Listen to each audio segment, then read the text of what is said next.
Hi hello friends, ഇനി ഞാനൊരു കപ്പ വെച്ചിട്ട് ഈവനിങ് സ്നാക്സ് റെസിപ്പി ആയിട്ട് വന്നിട്ടുണ്ട്. ഇതെങ്ങനെ ചെയ്യേണ്ടത് നോക്കാമല്ലോ. അതിനായിട്ട് ഞാൻ കപ്പ വേവിച്ചിട്ട് ഉടച്ചെടുത്തിട്ടുണ്ട്. അതിലേക്ക് കുറച്ച് ഉപ്പും ഒരു സ്പൂണും മുളക് പൊടി, കുറച്ച് മല്ലിയില, പിന്നെ കുറച്ച് കുരുമുളക് പൊടി,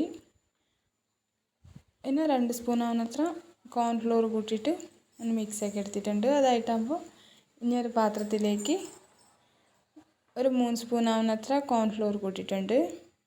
2 സ്പൂണ് മൈദ കൂട്ടിയിട്ട് ഒന്ന് മിക്സാക്കി എടുക്കുന്നുണ്ട്. ഞാൻ മൈദ 2 സ്പൂൺ കൂട്ടിയാൽ മതിയാവും. അതിലേക്ക് കുറച്ച് ഉപ്പും കൂട്ടിയിട്ട് ഒന്ന് മിക്സാക്കുന്നുണ്ട്. വെള്ളം കൂട്ടിയിട്ട് മിക്സാക്കി എടുക്കുന്നുണ്ട്. നിങ്ങളൊരു ദോശമാവിൻ്റെ ആ മിക്സ്ചർ പോലെ അത്ര മിക്സാക്കിയാൽ മതി. ഇനിയൊരു പാത്രത്തിൽ സേമിക എടുത്തിട്ടുണ്ട്. വറുക്കാത്ത സേമികയാണ് ഇത്. ഞാൻ ഈ ചപ്പാത്തിയുടെ പലയിൽ വെച്ചിട്ട് ഇങ്ങനെ പരത്തിയിട്ട് ഇതിനെ മുറിച്ചെടുത്തിട്ടുണ്ട്. ഞാൻ ആ കൊള്ളിയുടെ മിക്സ്ചർ ഉണ്ടായിരുന്നല്ലേ, അതെങ്ങനെ ആക്കിയിട്ട് ഞാൻ മിക്സാക്കി വെച്ച പൊടിയിലൊന്നും മുക്കിയെടുത്തിട്ട് ആ സേമികയിൽ ഒന്ന് ഡിപ്പ് ചെയ്തിട്ട് എടുക്കുന്നുണ്ട്.